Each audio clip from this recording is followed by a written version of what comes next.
जब भीष्म पितामह को अर्जुन ने बाणों की सैया पर लेटा दिया, तब भगवान कृष्ण आखिरी बार उनसे मिलने गए। उनको देखकर भीष्म पितामह ने अपने अंतिम शब्द में कहा, हे केशव, मुझे मेरे पिछले 10 जन्म याद है, लेकिन इसके बाद भी मैंने ऐसा क्या बड़ा अनर्थ कर दिया कि आज मुझे ये दिन देखना पड़ा।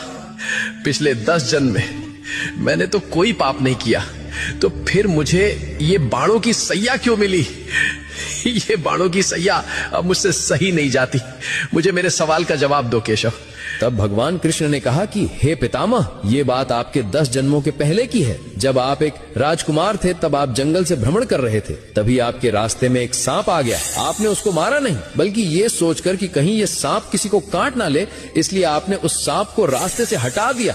लेकिन गलती से बेचारा सांप कांटों के झाड़ में फंस गया। वो जितनी बार निकलने की कोशिश करता, वो उतना ही कांटों में और ज्यादा फंस जाता था। कई दिनों तक वो सांप उन कांटों में फंसा रहा और भगवान से प्रार्थना करता रहा कि हे प्रभु, इससे अच्छा तो मुझे मार ही देते।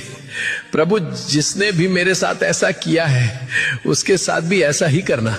लेकिन पिछले 10 जन्मों में आपने ऐसा कोई पाप ही नहीं किया जिससे आपको उस कर्म का फल भोगना पड़े। लेकिन जब द्रौपदी का चीर हरण हो रहा था, तब आप मौन रहकर भी ये सब देखते रहे थे। आप चीर हरण को रोक सकते थे, लेकिन आपने ऐसा नहीं किया। तभी आप इस पाप का भागीदार बन गए थे। इसी कारण से जैसे वो सांप उस दिन कांटे में फंसा था, आज उसी प्रकार आपको ये कांटे की सैया मिली है। तुम कितने भी बुरे कर्म कर लो, लेकिन उसका फल अवश्य मिलता है, इस जन्म में या फिर अगले जन्म में, लेकिन मिलता जरूर है। भगवान कृष्णा को दिल से मानने वाले